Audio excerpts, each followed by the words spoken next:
How did you feel about me getting involved with Ring of Honor once that happened? I like when people are able to, in some way, be connected to the thing they love as like a job.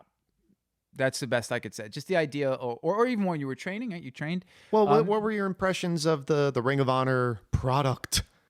Ring of Honor was a cool kind of like, in my opinion, a more for that period, I guess the 2000s, like for ECW, like a good evolution of that to be more about like going back to the old wrestling, and they were shaking hands for a while doing like respect stuff, I recall. Yeah, it was a response. And they had like all the new indie talent, you Yeah. know, like, Christopher Daniels and Brian Danielson and Cesaro or Claudio Castagnoli and all these guys. I didn't watch a ton of it because that was one of those periods where I was like I was still into wrestling, but I wasn't following it that way. And I think at that time, like I was so invested in ECW and then that went away. And then I was so invested in WCW and that went away. I was like, I don't want to like get too into this because I don't want to get hurt again. It's not going to end well. Yeah.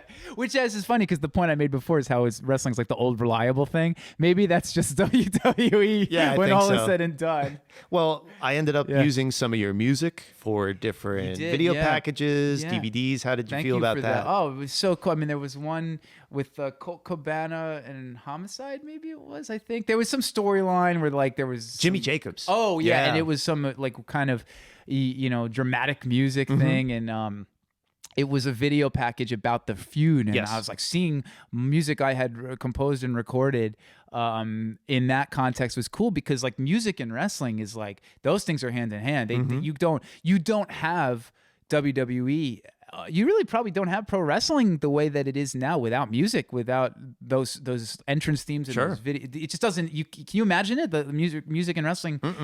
Every wrestling fan's a music fan. As soon as the music hits and somebody you know and love, it's instantaneous, emotional, jubilation. It's funny you see now WWE putting out workout and nutrition DVDs and things like that. I thought they should have been doing that a long time ago. Yeah. But I also am surprised, especially with all the WWF, the music volume 5 and whatever, that there was never a touring concert of bands doing Jim Johnston songs. Like they put out the rap version and the metal, different versions of the song.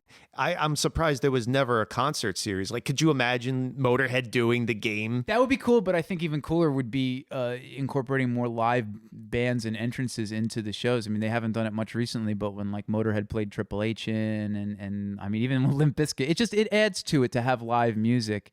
The audiences might be different. Maybe there's a little overlap, but I think everybody listens to music. It's exciting. You have to incorporate it correctly, though. Like if you just throw Kid Rock out there for 20 minutes and he's just doing the greatest hits medley, it's lame and it's not authentic and people boo. I mean, he's cool, but that just didn't work. It was not the right setting or time. Snoop Dogg and Sasha Banks this year, man. I had my stereo up full blast. That's a perfect way to incorporate because it has a concert atmosphere in the wrestling environment. It works out well when done well. But yeah, that the idea of a touring thing could work. How many people listening to this do you think heard when we did commentary for one Ring of Honor match?